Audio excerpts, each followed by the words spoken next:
nossa convidada já está aqui conosco. Lia, minha querida, seja Oi, muito André. bem-vinda. Deixa eu ver que tá com problema aqui, peraí. Pronto. Oi, Lia, eu estou tão feliz de receber você aqui, você nem tem ideia. Imagina, André. Muito obrigada pela sua generosidade, viu, Lia? E olha, eu vou te dizer que os alunos estão numa expectativa, porque eu tenho Poder comentado. corresponder. Oi? Espero poder corresponder. Mas eu não tenho dúvida alguma, seu trabalho é muito lindo.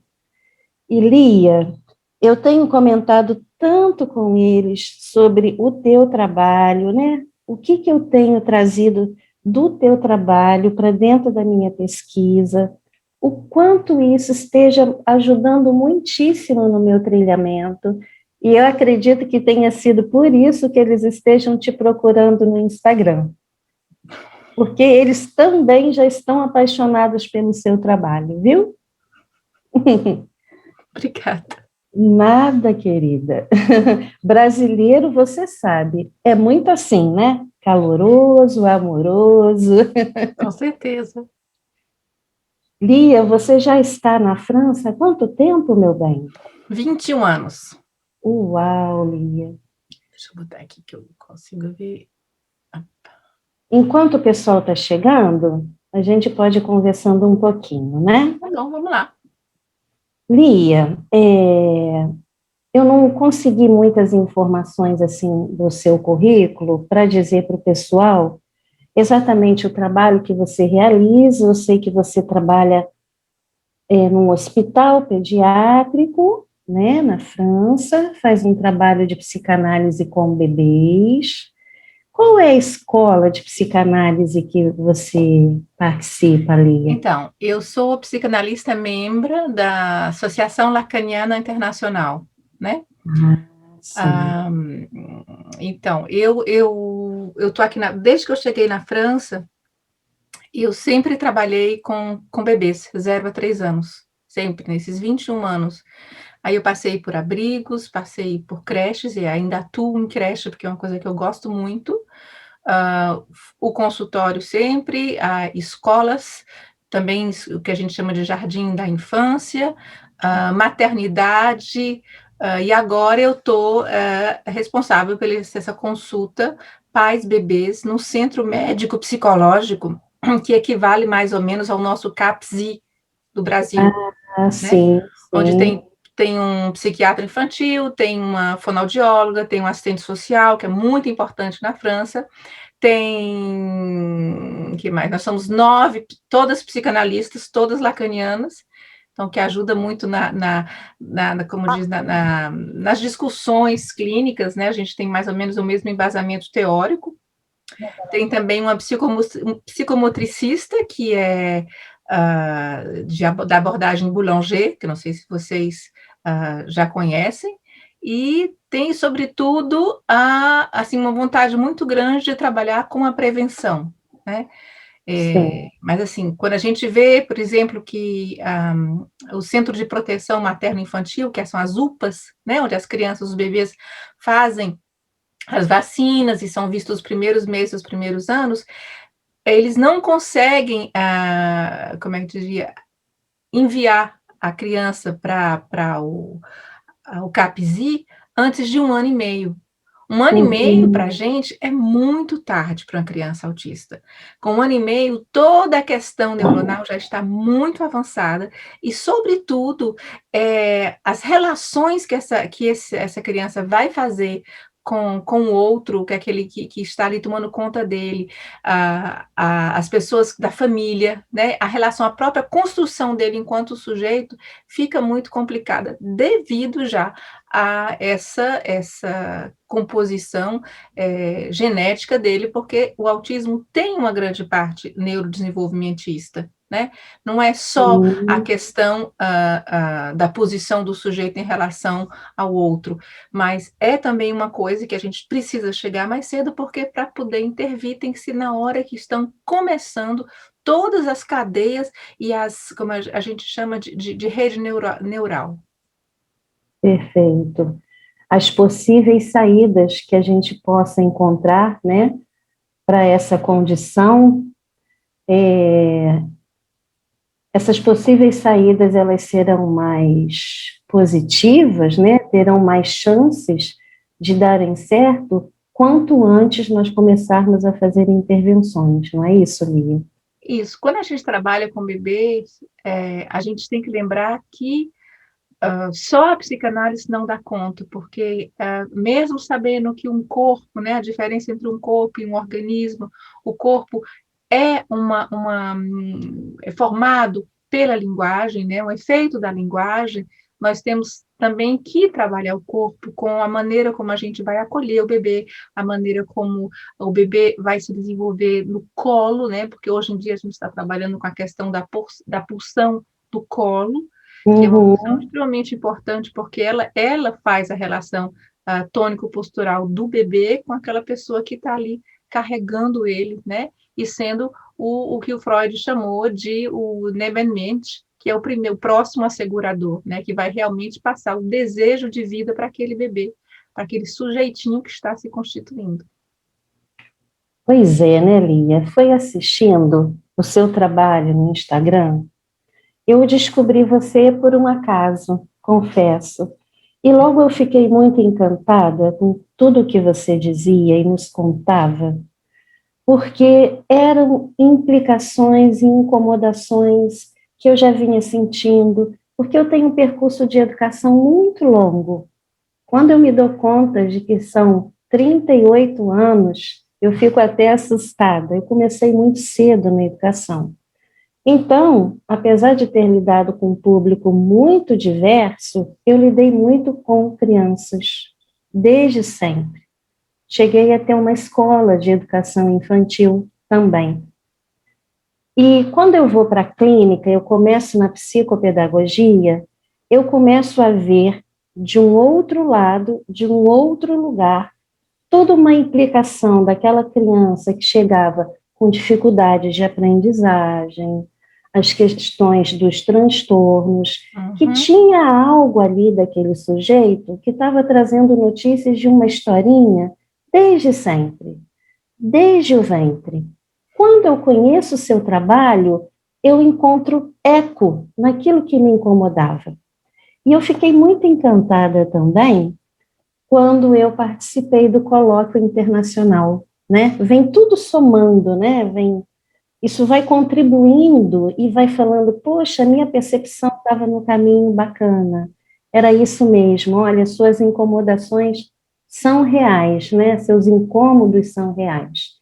E você sabe, porque você contribuiu muito com aquele bate-papo, que você gentilmente conversou comigo quando eu estava na feitura do meu anteprojeto do doutorado. Por conta dessas vivências que eu acabei de te contar, eu comecei a me incomodar e a querer entender um pouco mais que sujeito é esse, né? Seja ele criança, adolescente, adulto, que chega lá na clínica levado por um outro, ou ele mesmo vai por conta própria, que senta numa poltrona, numa cadeira ou no divã, que sujeito é esse? E eu comecei a me dar conta que ele é atravessado pela transitoriedade das estações, e eu nomeei dessa forma por conta daquela peça teatral, né? Me deu até um branco agora. Vou lembrar. Tanta informação.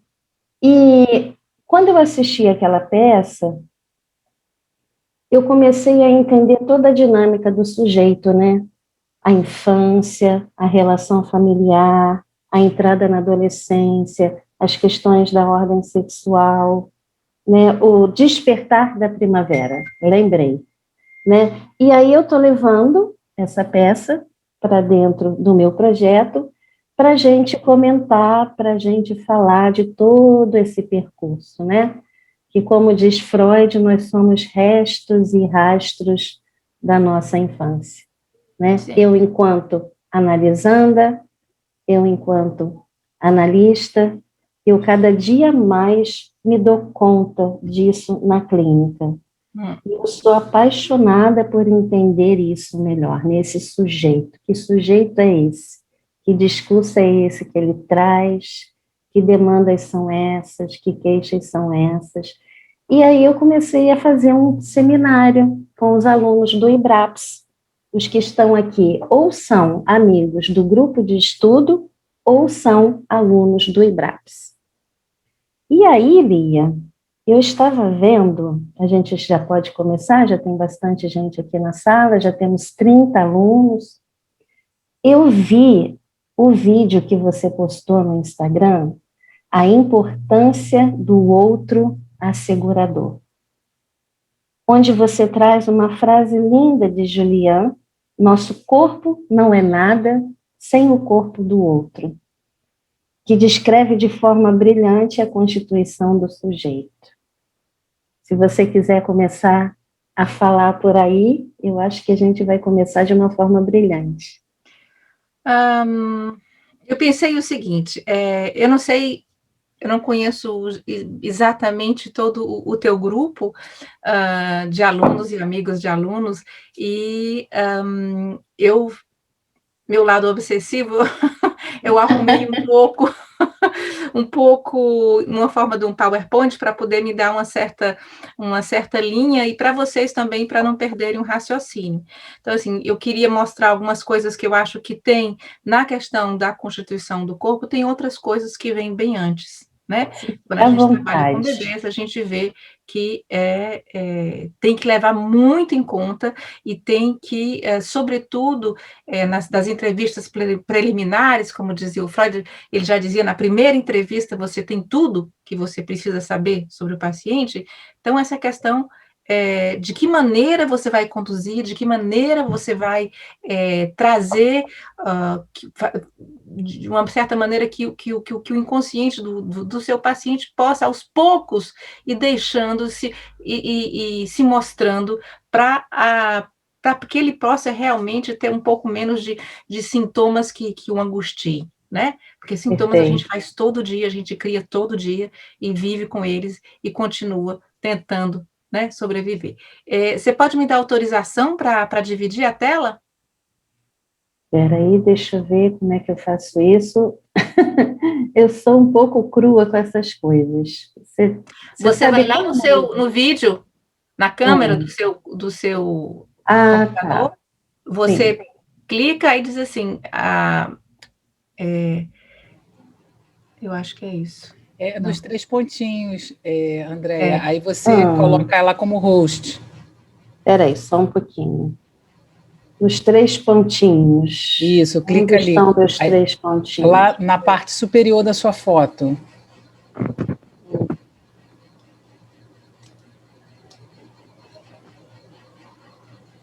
Na realidade, você tem que clicar na Tá. fotinha dela também, colocar ela como Então, host. o que eu faço? Você vai na fotinha da Lia, aí vai ter 3 pontinhos. Ali você clica nos 3 pontinhos e ele vai te dizer para habilitar ela como host. Tá bom, só um momentinho que eu estou voltando lá na Lia. Cadê você, Lia? Acho que se eu Eu falar, não tenho, aparece. não tenho muitas habilidades, Lia, com essas coisas, não. Tenho apanhado. Então tá, vamos ver aqui. Stop vídeo. Tá. Seria colocá-la como host. Isso, André. Aqui tá make host. Seria isso, Raquel? Isso. Tá. Então eu estou trocando de host com a Lia. Isso, exato. Perfeito. Pronto, acho que já entrou. Pronto, Já, entrou. Lia? Já, tá tudo certo. Tá. É porque eu faço de outra maneira, em que as duas têm direito a dividir a tela. Tá Vamos bom. lá. Tic, tic, tic, tic. Pronto. Ok.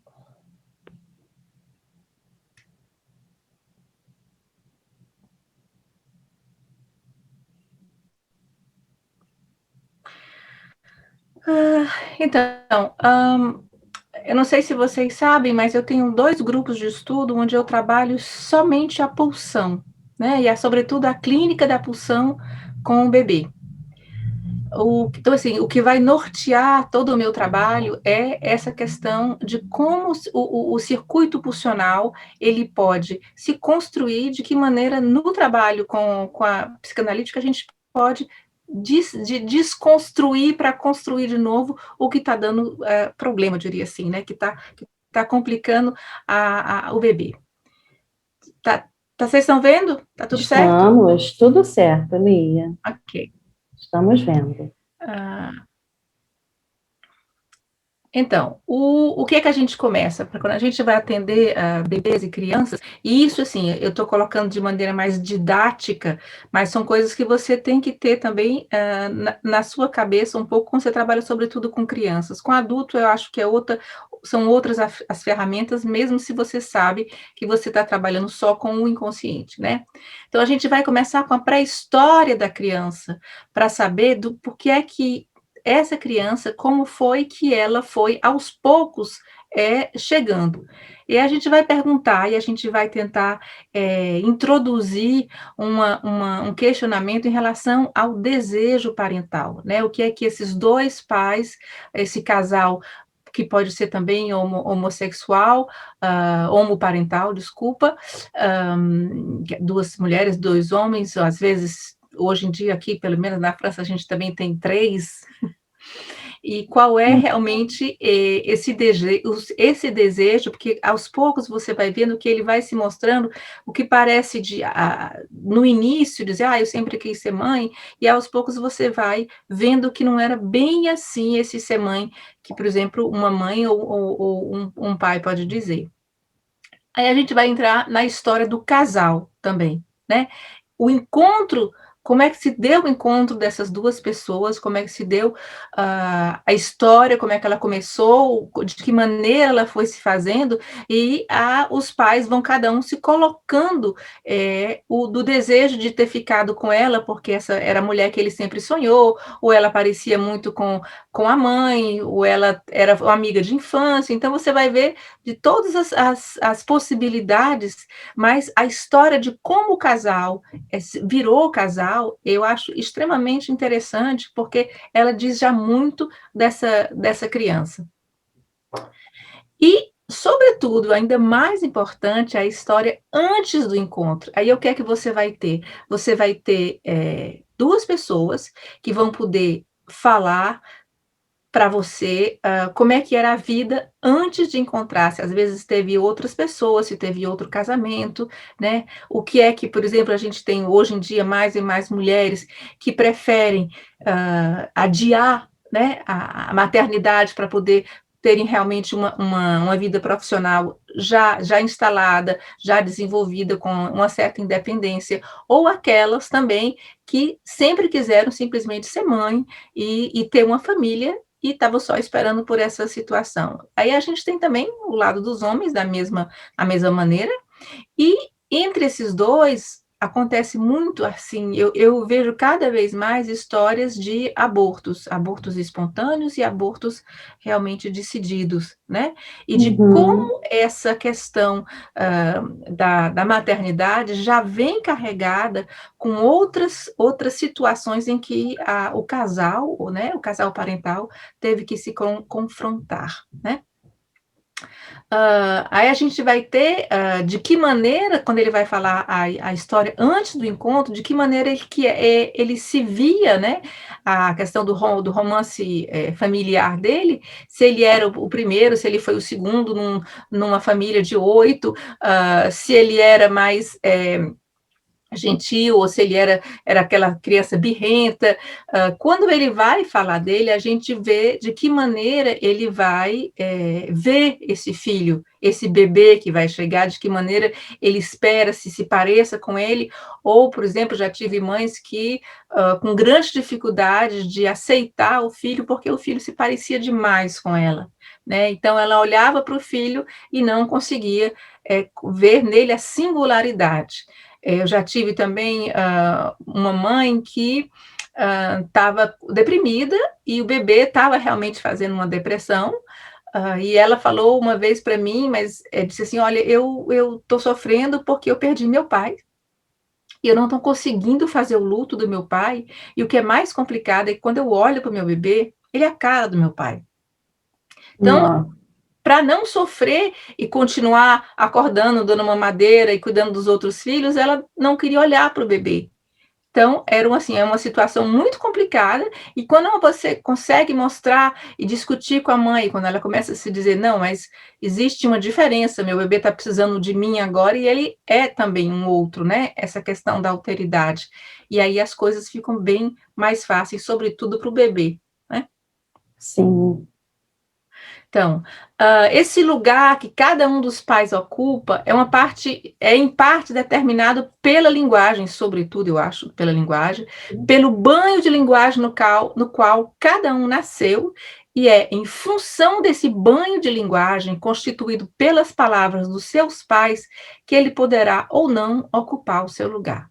Então, a maneira como você foi falado pelos seus pais, às vezes por uma avó que lhe criou, é essa maneira que é esse lugar que você vai ocupar até o dia que você vai para uma análise, né, realmente, e você diz, nesse lugar, eu não quero mais, eu não quero ocupar mais esse lugar, eu não quero ser aquela, a mais quietinha da família, aquela que nunca fez danação, nunca fez muita besteira, eu quero ter uma vida diferente, e aí você vai ter que trabalhar com essa linguagem simbólica que chegou antes do seu nascimento e que lhe deu esse lugar. Não? Então, a partir desse Ele vai dele aí, parece que puxaram o fone pelo fio. Por favor, tem alguém com o microfone aberto? Por favor, podem fechar? Muito obrigada, sim? Fiquem atentos a isso, amigos. Então, essa questão de como a linguagem nos transforma e de que maneira nós ocupamos esse nosso lugar por causa da linguagem, é também a maneira como eu falo de mim, é a maneira como eu vou falar também, às vezes de maneira inconsciente, na maioria das vezes, eu diria, desse bebê que vai chegar. Então, essa história que vem antes do bebê, ela é importante demais para saber, tentar a gente discernir em que lugar esse bebê vai entrar. Eu não sei se vocês já conhecem esse vídeo, onde eu falo de uma bebê que eu atendi num abrigo, e assim, quando eu gravo vídeos, é um dia que eu estou com vontade de dizer alguma coisa, e eu vou e eu não olho depois, eu não gosto de ouvir o vídeo, eu fico escutando o que as pessoas me dizem, me escrevem, falando. Então, essa história é uma história que eu já contei outras vezes, mas falta sempre um pedaço. Esse bebê, que foi um bebê que entrou no nosso abrigo e entrou pequenininho, tinha saído da maternidade. Eu convido vocês para verem mais com calma depois o vídeo, mas era sobretudo um bebê que nasceu com parto de X, que aqui na França a gente chama parto de X, é quando a mãe não quer dar o nome, ela dá direto para adoção, né? E ela pode, às vezes, deixar uma carta, ela pode deixar uma história, ela pode deixar alguma coisa, e outras não deixam absolutamente nada, não falam nada dela. Então, quando esse bebê chegou no abrigo, as auxiliares que tomavam conta dela no abrigo, elas ficavam assim, porque eles têm de 0 a 3 meses, a lei francesa dá um tempo de mudança de ideia dos pais biológicos, se eles podem voltar, pegarem o filho e levarem, né, de volta, desistirem da adoção. E, a partir desses 3 meses, ele vira, que a gente chama de pupila do Estado, né? Ele vira um bebê adotável. E aí os pais perdem essa condição de virem buscar os bebês. Mas esses 0 a 3 meses, o que acontece? O bebê fica numa espécie de limbo, né? As auxiliares ficam tentando saber, alguma amiga que trabalha na maternidade, será que essa mãe deixou alguma coisa? Você acha que você não viu a cara dela, se ela vai voltar? Aí elas ficam torcendo que a mãe volte, e quando elas às vezes sabem que foi uma mãe que não quis ver, que não quis que ela dá nem um pouquinho de colostro, que não quis nem olhar para o bebê, elas ficam, ai, Deus queira que ela não venha, que ela não mude de ideia, que ela não se arrependa e venha buscar. Então a gente fica contando os dias para os 3 meses passar. separem e essa criança ser adotada por uma outra família que realmente quer uma adoção. O que aconteceu com esse bebê é que ela não ganhava peso. E aí ela teve que ser hospitalizada. Um dia ela tinha tomado a mamadeira e ela teve um refluxo muito grande e ela começou a ficar roxinha. Então, na mesma hora, as meninas do abrigo ligaram para a ambulância, vieram pregar e levaram ela para o hospital. Ela quase morreu. Chegou no hospital, se estabilizou, voltou a pegar um pouquinho de peso, voltou para o abrigo. Só que quando ela voltou, as auxiliares já estavam com muito medo que acontecesse a mesma coisa. Então, elas chegavam e diziam, mas ela talvez fique melhor no hospital. Porque elas estavam com medo de perder esse bebê. E quando a bebê chegou no hospital, o hospital dizia, mas essa bebê não tem nada, ela está ótima, ela tem que voltar para o abrigo. Então, nessa hora que a gente vê que o fato desse desejo inconsciente de não assegurar para esse bebê o que o Freud chamava de próximo acolhedor, deixou o bebê num vazio, e o vazio, um bebê não se segura, ele cai, ele não fica nesse mundo, né? Então, o fato de não ter existido um desejo consciente de vida fez esse bebê ficar entre a vida e a morte. A partir do momento em que eu fui lá e disse para esse bebê, eu também de maneira inconsciente, olha, se você não quiser ficar, eu aceito que você também parta, né? E aí esse bebê decidiu ficar. Então, toda essa questão da ambivalência parental, não só materna, mas paterna, vai ter um papel primordial na questão da constituição desse sujeito. Esse vídeo, Lia, eu indiquei para muitos dos meus alunos, eles assistiram, ficaram encantados com essa história, realmente magnífica. A Lia está fazendo essa indicação e, por favor, assistam. Fala de coisas muito importantes, Lia. Muito bonito o seu depoimento. Então, uma parte de uma pesquisa que eu estava fazendo no Brasil foi com o discurso das mães em relação ao saber médico. Porque os bebês prematuros, quando eles nascem, que eles têm algumas dificuldades, quem deveria saber desse bebê é a mãe ou o pai. E aí, o que a gente encontra? A gente encontra mães e pais destituídos desse saber, né? E aí eles ficam esperando que o saber médico, diga se ele vai viver, se ele vai morrer, se ele tem oxigenação suficiente, se ele está fazendo com os rins, se teve uma infecção. Então, isso dificulta muito o início do laço pais-bebê, né? Isso, inclusive, Lia, está naquele artigo que você me indicou, da Veridiana Fraguas, se eu não me engano o nome dela, que chama O Pau na Boca do Jacaré. Ela leva para dentro desse artigo toda essa experiência hospitalar de crianças prematuras, dessa desautorização, né, que essa família se sente enredada por conta do saber médico. É interessante que os bebês em neonatologia a gente encontra pais que foram assim mais mexidos com a questão dessa chegada prematura, em que eles sabem ler rapidinho, eles aprendem como ler a oxigenação, isso e aquilo, coisas extremamente difíceis na medicina e neonatologia, mas às vezes não sabem dizer como o bebê vai. Ele está bem? Ah, não, a oxigenação, ele melhorou hoje, ele teve um pouco de febre, baixou para o 37, a gente deu um remedinho. Então, assim, a linguagem com o bebê, ela é outra. Então, esse exemplo aqui é o que é que vai fazer do bebê, o que é que o bebê vai fazer com essa linguagem que está falando dele. Então, essa mãe, espero que dê para vocês ouvirem bem.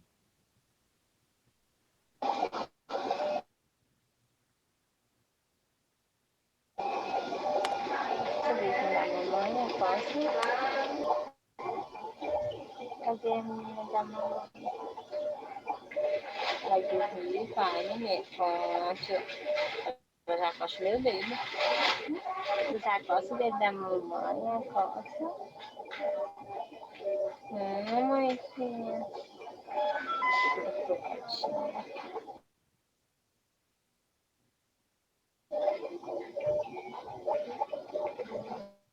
Tira não, menina. Foi, mamãe, foi. Tá lá, não. Foi, tá mexendo, quer dizer.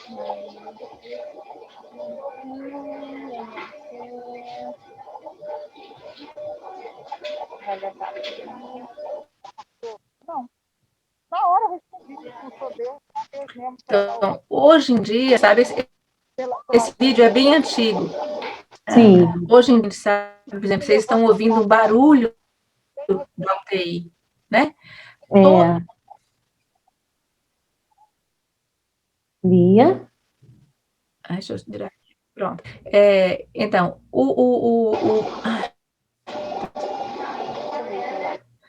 hoje em dia, nós sabemos que tudo isso vai influenciar a constituição do corpo do bebê, né?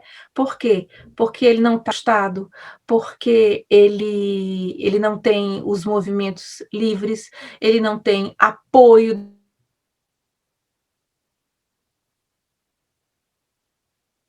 Lia? Alô, Lia? Eu acho que a conexão está falhando. Alguém pode me dar um retorno? Lia? Eu acho que a internet dela ela ficou ruim, André.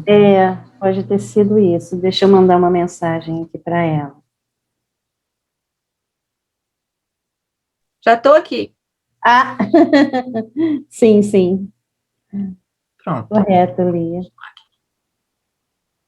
Tá dando certo? Tá, querida. A conexão estava falhando. Tá, pronto. Então, vocês imaginem na questão da constituição do corpo.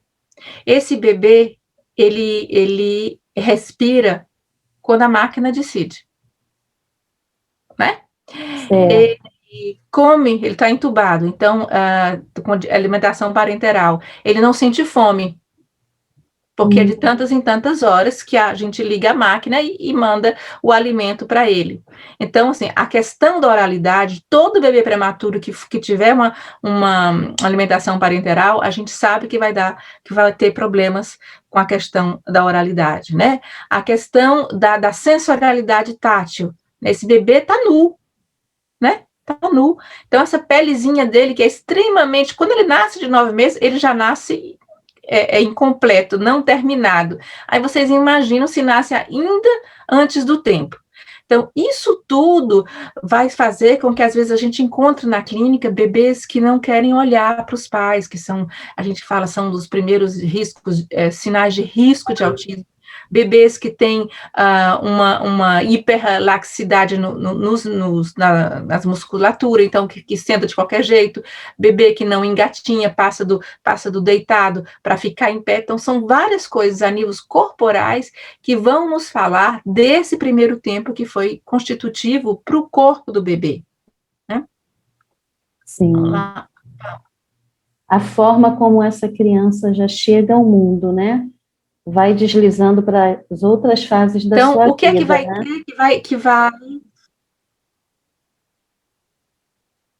Isso. O que é que vai ser importante nesse momento aí, né?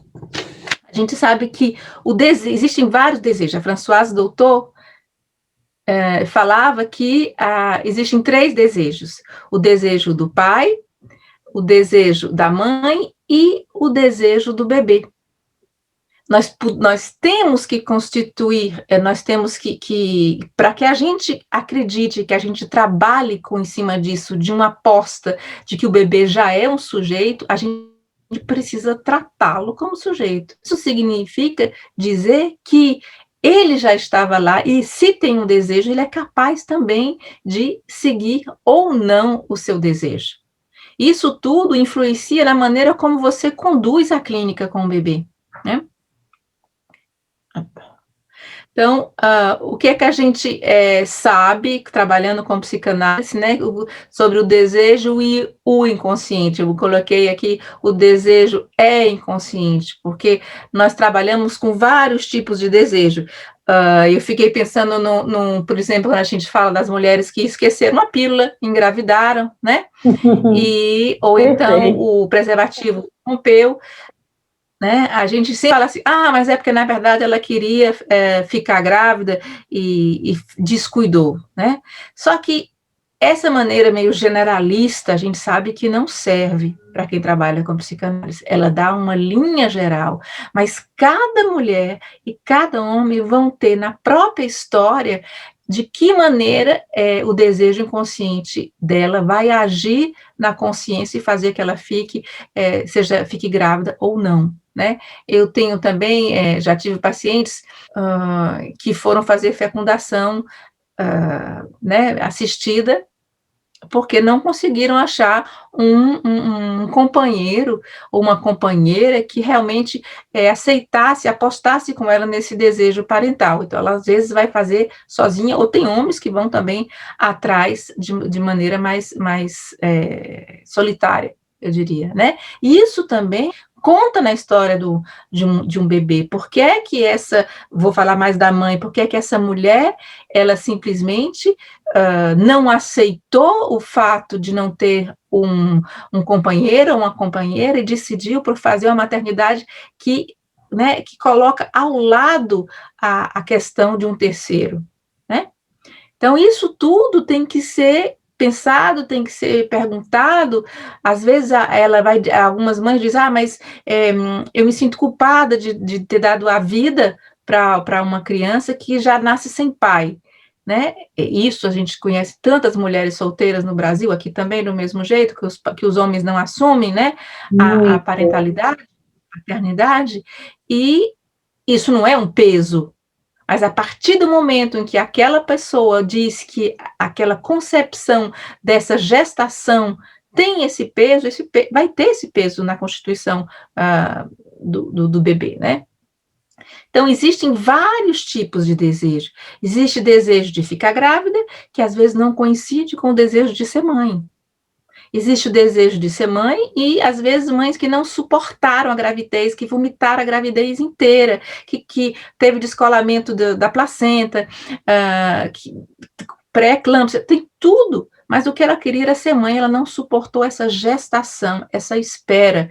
E, como eu diria, a questão é quando você vai perguntando dentro de uma análise, às vezes, você vê o que é que tinha de inscrito já no inconsciente dessa mãe em relação a esse desejo da maternidade.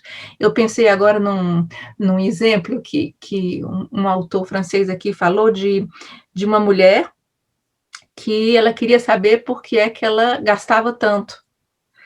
E aí ela foi perguntar, conversar com a mãe, e a mãe contou que quando ela era pequenininha, elas estavam passeando numa feira de coisas usadas, e a mãe disse assim, olha, eu só gosto de coisa usada e barata.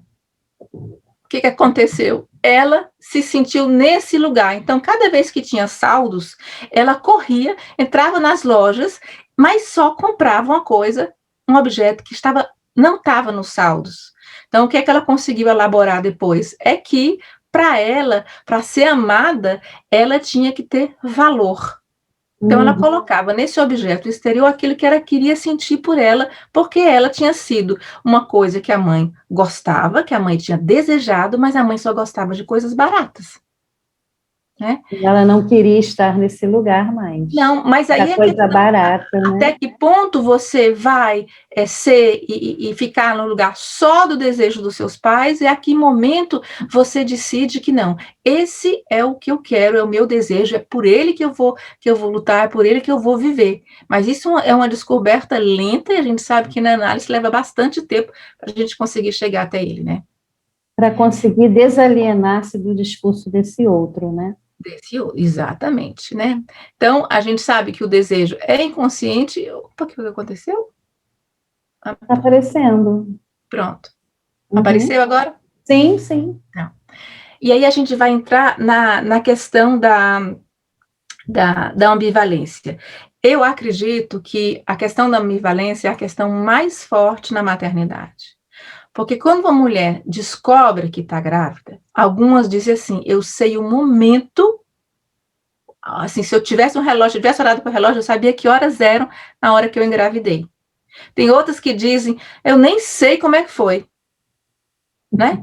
Então, e tem outras também que dizem, olha, quando recebe o resultado, faz assim, ó, dá uma respirada, tipo assim, e essa respirada que leva segundos, nesses segundos ela disse, será que é a hora?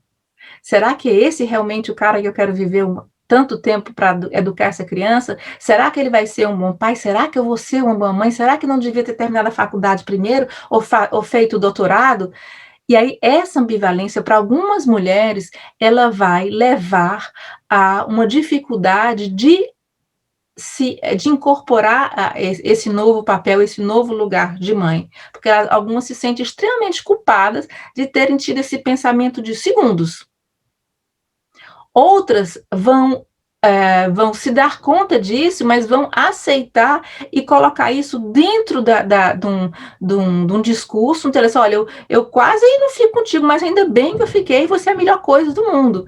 Então, isso vai depender muito, mas a ambivalência, ela tem tanto do lado da mulher, quanto do lado do homem na questão da maternidade e da paternidade, né?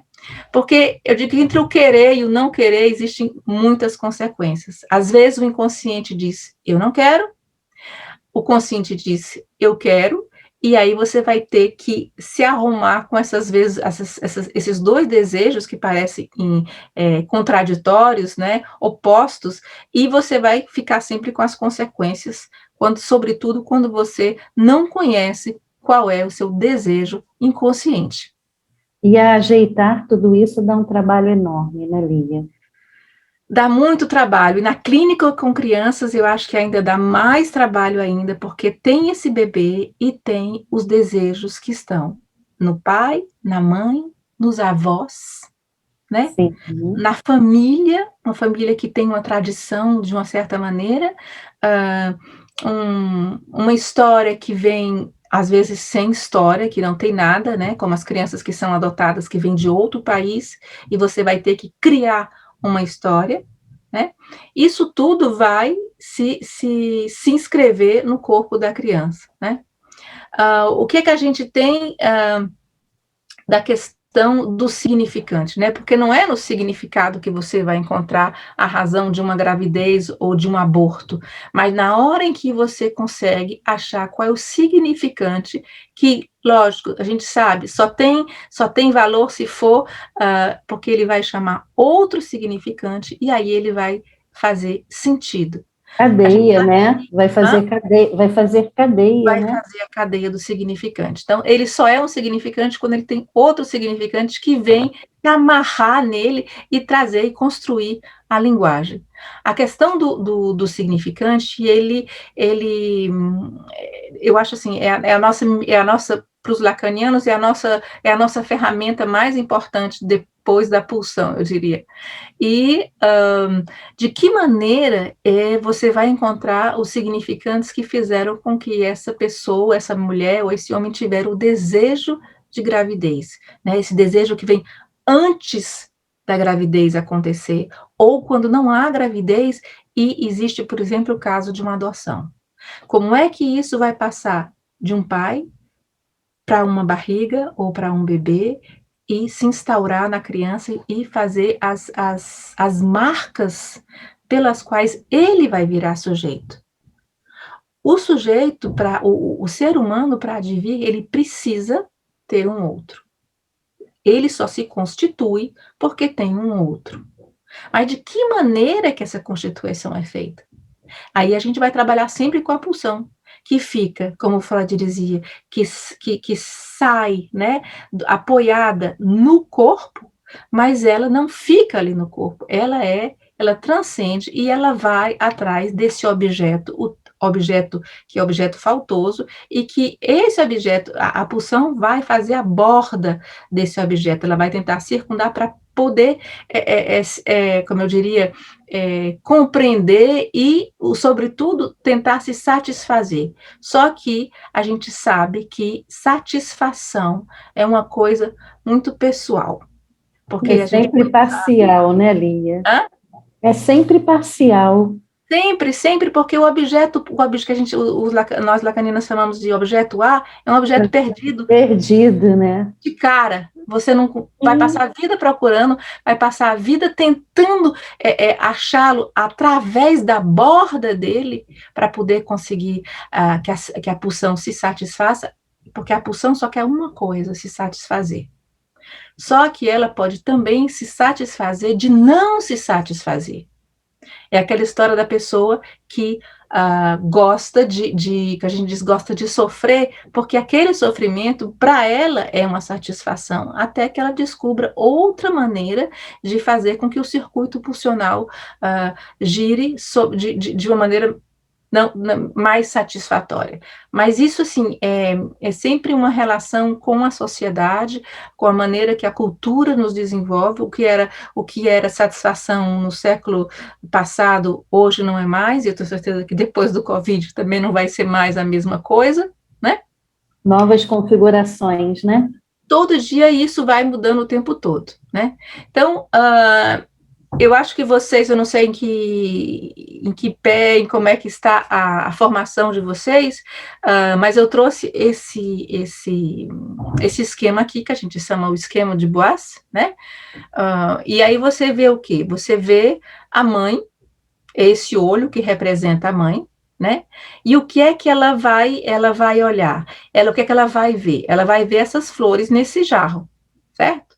Só que a parte de baixo do jarro, tem essa linha que corta não é jarro, meu Deus, é jarro. É o jarro. No meio, é o inconsciente. Então, o que é que tem dentro do inconsciente dessa mãe é a maneira como é que ela vai ver, passado pelo espelho, que ela vai encontrar esse bebê. Porque às vezes a gente está na maternidade e vê um bebê que nasce todo ainda enrugado, às vezes roxo, não tão bonitinho como aquele a gente vê os bebês da Johnson, e a mãe olha para ele e acha a coisa mais linda. Porque o que ela está vendo não é o real, o que ela está vendo é o imaginário dela, né? Que vai encontrar aos poucos com o real, e isso precisa, de certa maneira, colar. Porque quando cola, né, o bebê consegue entrar de uma maneira menos marcada na questão do imaginário materno e do simbólico. O que acontece com a prematuridade? O bebê chega antes, e ele chega de uma maneira que não era aquilo esperado. Então, esse corte se faz de uma maneira muito brutal. Esse reconhecimento de um bebê imaginário com o bebê real, ele se quebra. E aí é muito difícil que a gente consiga que os pais eles possam adquirir essa capacidade de ver esse bebê como eles tinham sonhado, esperando, que às vezes eles demoram muito tempo na neonatologia. Então, todo esse trabalho que a gente faz com os bebês, a gente tentar, às vezes, com pais que estão com dificuldades, estão só vendo o real do corpo do bebê, né? Aquele bebê que chegou com uma dificuldade, com o bracinho torto, ou com o lábio leporino, eles às vezes vão olhar somente o real do bebê. Então, nosso trabalho é fazer de tal maneira que esse bebê, a gente consiga passar a beleza desse bebê, que nós vemos tentando do nosso inconsciente enquanto analista, emprestar essa visão para que os pais possam se identificar nesse nosso desejo também de ver um bebê bonito, né? Então, essa passagem, eu acredito que essa triangulação do desejo que a gente vai fazer quando a gente trabalha com bebês é extremamente importante, porque o que vai fazer um bebê existir? Por exemplo, um bebê que chora, que se eu fosse que trabalhasse só na área somática, eu diria, isso é uma descarga motora, né? Que é um grito, é uma descarga motora, mas ele não é escutado assim. Às vezes o bebê grita, né, no berço, e a mãe grita do outro lado, meu amor, já tô indo, tá com fome, a mãe tá só terminando a mamadeira, né? Então, o que é que faz que o sujeito se assujeite, né, vire sujeito? Ele vai primeiro ter que se alienar nesse discurso do outro, porque esse outro disse, você tá com fome. Bom, ele tem mesmo que tá com fome, porque ela disse que ele estava com fome, né? Mas porque esse outro recebeu o que veio desse bebê como uma demanda. Ela recebeu como algo que ela pode satisfazer. E ela acusou recepção da produção que ele fez. Esse é o trabalho do próximo assegurador, é de acusar recepção. O bebê faz assim, não quer, ai, não gostou desse leite, não foi, meu amor, mas a mamãe já vai trocar. Ele podia estar só com a cólica, mas ela leu assim. Essa alienação, o bebê não sabe dele, é o outro que sabe do que ele está vivendo, é é um momento extremamente necessário para a constituição psíquica de um bebê. O que acontece depois é que deve existir a entrada do terceiro, né? Esse que vai separar de maneira que está simbiótica essa mãe com esse bebê, e aí a gente tem a separação. Bom, estou fazendo isso assim de uma maneira bem grosseira, hein, gente? Daria muito tempo para a gente estar no seminário 11, tentando fazer essa leitura todinha. Mas de uma maneira. Castração, né, Lia? Hã? Essa castração que chega pelo terceiro, o nome do pai que se instaura aí, né? Pois é, as pessoas dizem assim, o nome do pai é aquele homem que está ali. Não. O que acontece com as mulheres? Gente, a castração, o nome do pai, não é nem assim, é mais fácil a gente explicar como função materna e função paterna, né? Essas duas funções, elas estão presentes em todo mundo. Por exemplo, quando uma mãe tenta dar uma comida para o bebê, e aí ele não quer, né? Aí ela tenta de novo, não quer. E aí ela pega a boca dele e faz assim, enfia a colherinha, né, a força, e ele vomita e tudo, e ela continua insistindo. Quanto mais a gente insiste, mais ele recusa. Então, a gente vê que uma função materna tá só função materna. O que acontece com a outra mãe que vai, tenta, não, o bebê não quer, ela tenta mais uma vez, ele não quer, ela diz, bom, então eu acho que ele não quis. Então, eu vou parar de dar e vou fazer outra coisa. Talvez ele queira brincar. O que acontece? A função paterna que está dentro dela é capaz de dizer, olhe,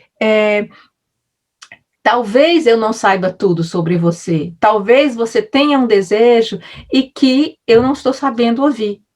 Então, eu não sou toda, eu não sou tudo, eu não sei tudo sobre você. Então, você vai me ajudar e eu vou aprender e vou aceitar que eu não sei tudo, que é a nossa castração ou função paterna. Mas é nesse momento que o bebê vai poder advir, o bebê vai poder mostrar o início do desejo que é só dele, né?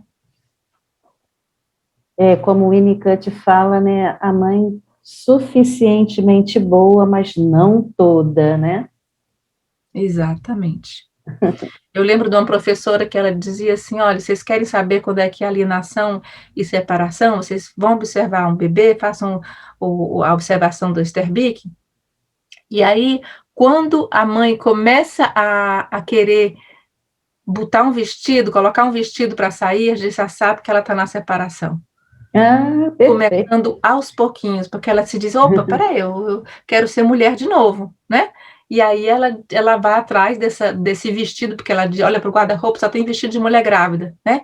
Ela diz, não, eu sei que eu não vou entrar agora na minha roupinha de antes, mas quero pelo menos um vestido bonitinho, vou botar um batom, e a gente vê que essa mulher já está tentando fazer as primeiras separações, porque não é no dia, me separo. Quando o bebê está chorando e a mãe diz assim, você espera 2 minutinhos que eu estou terminando meu banho, já veio. Ela já está instaurando um pouco de separação também.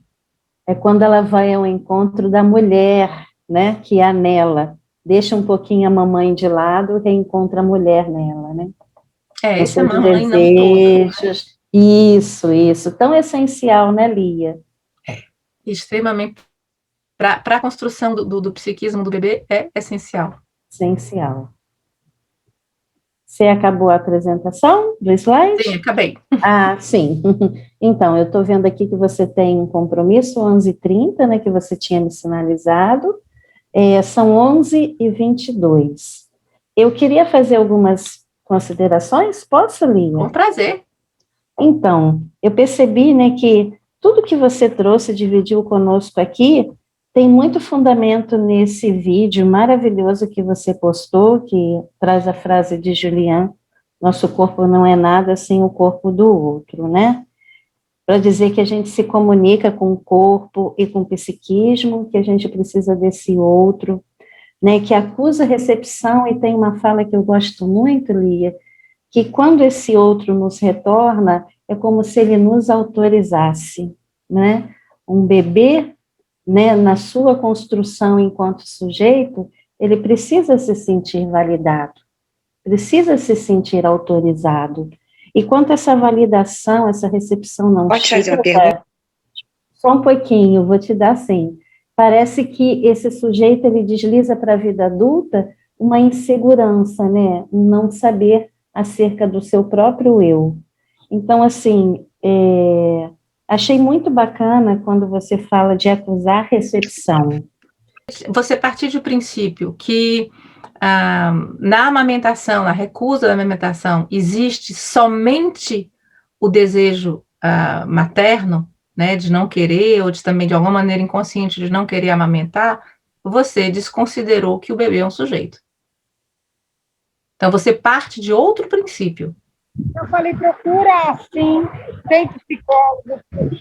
Então, por favor, tem alguém com um áudio ligado. Obrigada, desculpa, Lia. Não. Então, são questões, eu diria, epistemológicas do seu trabalho.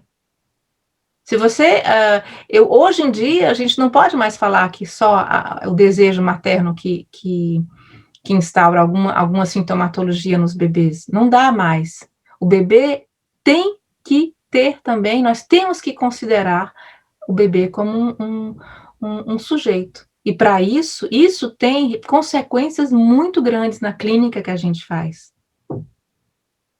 Senão eu não precisaria nem que trouxesse um bebê, bastava trazer o pai e a mãe. Né? Uhum. E eu tenho pais e mães que dizem assim, olha, a senhora atende com a criança ou sem a criança? Aí eu digo, não, eu só atendo com a criança. Porque eles vêm, a criança vem sempre, assim, eu sempre agradeço às crianças quando ela vem para o meu consultório por terem trazido os pais dela. Eu digo, olha, seu filho e a sua filha, eles estavam brincando, eles disseram assim, peraí, tem alguma coisa aí que eu não estou entendendo. E aí eles fazem toc, toc, toc. Ei, tem alguém que vai me explicar? Vamos me levar numa psicanalista para ver se eu entendo o que é que aconteceu, porque isso está fazendo um entrave na minha vida, no meu desenvolvimento. Então, quando você parte desse princípio que a criança é capaz de dizer e de apontar que ela está querendo que algo seja dito, né? O trabalho é outro. Porque, por exemplo, receber uma criança, um bebê, às vezes a gente pode até incorrer no erro de dizer, bom dia, senhor, bom dia, senhora, e tudo, e não dar bom dia para o bebê. Como se ele não ouvisse, como se ele não fosse ninguém. E aí você já começou a trabalhar de outra maneira. Não diria que a maneira é errada, porque eu acho que cada um conhece, faz e produz a sua clínica, mas quando você faz isso, você desconsidera esse bebê e esse outro desejo. Né? Lia, eu vou pegar carona na dúvida da Miss Lene na sua fala.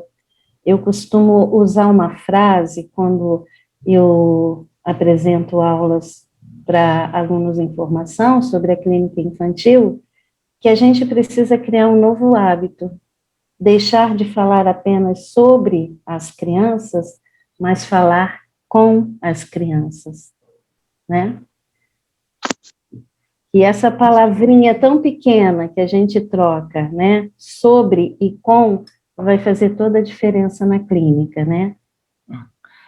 Eu acho que esse início de tratamento, assim, se você esquecer, se você pular esse detalhe, você vai perder tudo que você tinha para falar. A Françoise Doutor falava também, perguntaram para ela o que é falar com uma criança, né? Aí ela respondeu, falar com a criança é sobretudo escutá-la.